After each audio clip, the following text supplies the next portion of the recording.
Hello. On the part today, I've got a few simple measurements. You can see I've got a hole, a slot, a couple surface measurements, and a trim check. A lot of customers like the look of our segment because it's nice and simple and you can see where everything's going. However, sometimes they need to see more details and they don't want to mess around with the levels, turning certain levels on, certain levels off, and that makes it really more difficult.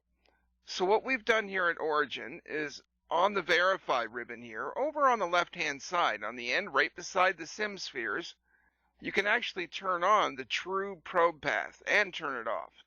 So if we turn it on, okay, you can see the segment is hidden and then we get all these target points. So for example, if I zoom up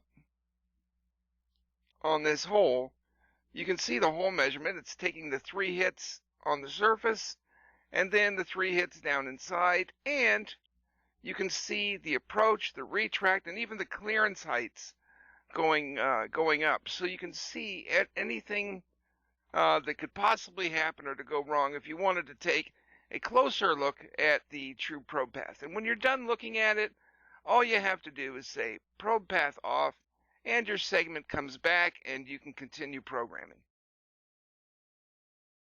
Thanks for watching and have a great day.